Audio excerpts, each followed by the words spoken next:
तो क्या हाल है।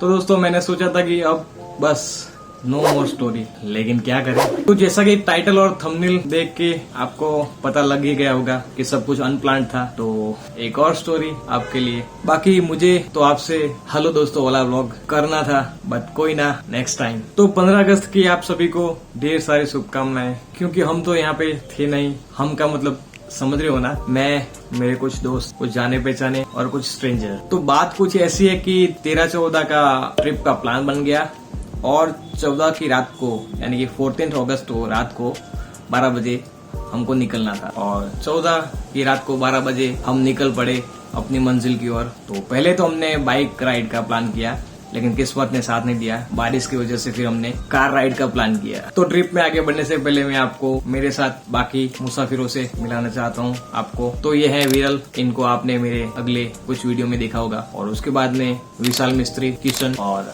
हमारे धर्मेश भाई और पिंकल भाई, और मुझे तो आप जानते ही हो। तो दोस्तों घर से डिनर करने के बाद बाइक पे निकल गए विरल के घर, क्योंकि वहीं से हमको कार में अपनी जर्नी आगे कंटिन्यू करनी थी। हमारी ट्रिप हमको आगे कंटिन्यू करनी थी। तो हम निकल पड़े हमारी अर्टिगा में हमारी मंजिल की ओर। वैसे रात के वक्त में वैसे कुछ शूट करने का था नहीं, ज्यादा कुछ शूट नहीं किया, फिर भी इनसाइड कार। तो नाइट राइड और हम लोगों की बातों के साथ हम लोग पहुंच गए घर से और ले लिया एक छोटा सा टी ब्रेक वहाँ पे हमने। और होटल पे थोड़ा टाइम स्पेंड करने के बाद हमने अपनी जर्नी, अपनी ट्रिप वापस से कंटिन्यू की। तो मॉर्निंग के 6 बजे हम लोग पहुंच गए हमारी डेस्टिनेशन पे, यानी कि पावागढ़। जी हाँ, पावागढ़ माता रानी कालिका के टेम्पल पे एक सुकून के लिए। तो 6 बजे कुछ चाय नाश्ता करने के बाद हम लोग निकल पड़े माँ काली के दर्शन के लिए, यानी कि हाइकिंग या ट्रैकिंग, आप कुछ भी कह सकते हो। तो स्टार्टिंग में सब कुछ इजी लग रहा था, लेकिन जैसे जैसे आगे बढ़ रहे थे तब मेरे साथ आए कुछ दोस्तों में से एक की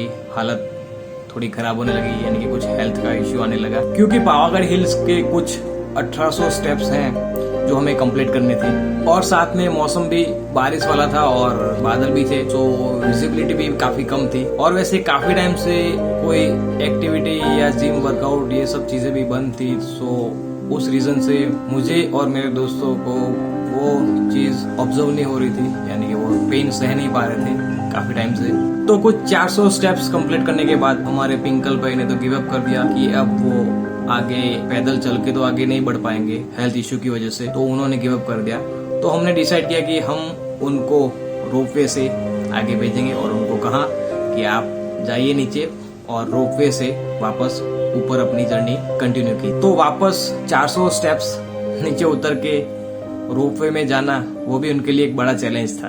तो फिर हमने उनके साथ धर्मेश भाई को भेजने का डिसाइड किया और हमने अपने स्टेप्स और अपनी जर्नी वापस कंटिन्यू की। तो आगे जाके विरल के साथ सेम चीज स्टार्ट हो गई, थकान और ये सब। तो फिर बीच बीच में थोड़ा रेस्ट करके आसपास की दुकानों को देखते देखते हमने अपनी आधी जर्नी कंप्लीट कर दी, और जिसके बाद हमने थोड़े बहुत फोटो क्लिक किए ऊपर जाके आधी जर्नी पे इंस्टाग्राम के लिए, और साथ में मौसम को भी बहुत ज्यादा एंजॉय किया। तो इसी तरह बातें करते करते 1 से 1.5 घंटे की लंबी ट्रैकिंग के बाद फाइनली हम लोग अपनी डेस्टिनेशन पे पहुंच गए। और अपनी मंजिल यानी कि माँ काली के दरबार में पहुंचने के बाद एक अलग सा ही सुकून मिला हमको वहाँ पर, और सारी मेहनत और सारी थकान तुरंत ही दूर हो गई। फिर माता रानी के दर्शन किए और बादलों के बीच वहाँ पे थोड़ा टाइम गुजारा और प्रसाद लेके वापस नीचे उतरने लगे।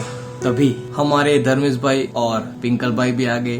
तो वापस हम गए ऊपर माँ के दरबार में और उन दोनों के लिए धन्यवाद किया, और बाद में फिर धीरे धीरे हम लोग नीचे आने लगे। तो जैसा कि हमको पता था कि पिंकल भाई के लिए जैसे ऊपर आना डिफिकल्ट था, तो वैसे ही नीचे उतरना भी काफी डिफिकल्ट था। तो इसलिए इस बार हमने पिंकल भाई के साथ किशन भाई को रोपवे में नीचे भेज दिया, और हम लोग बाकी वापस ट्रैकिंग करते करते नीचे बढ़ने लगे। और जैसे ही हम लोग नीचे आए तो उसके बाद में हम लोगों ने थोड़ा टाइम वहाँ पे स्पेंड किया, और पास ही में हथनी माता का टेम्पल था, तो वहाँ पे जाने का डिसाइड किया। हालांकि दोनों की सीनरी सेम ही थी, ये भी माउंटेन पे था टेम्पल और वो भी माउंटेन पे था, लेकिन फिर भी हमने वहाँ पे जाने का डिसाइड किया।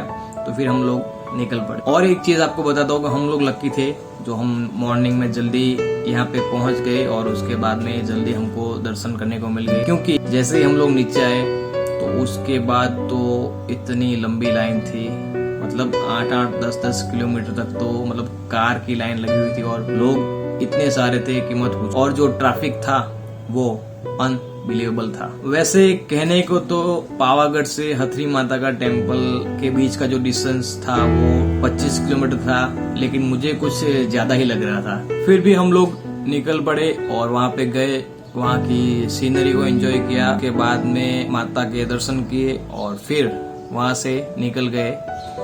लेकिन हम निकल गए बैक टू होम और उसके बाद वहाँ से लास्ट डेस्टिनेशन कवर करके तो ट्रैफिक को झेलते झेलते रात को तकरीबन 12 बजे और पूरी बारिश के साथ हम लोग पहुँचे हमारे घर। तो जैसा कि हमारा जाने का टाइम रात को 12 बजे का था, तो सेम वापस हम आए भी रात को 12 बजे। तो इस दौरान एक्साइटेडमेंट में और घूमने फिरने और सीन को एंजॉय करने के चक्कर में व्लॉग करना तो जैसे मैं भूल ही गया।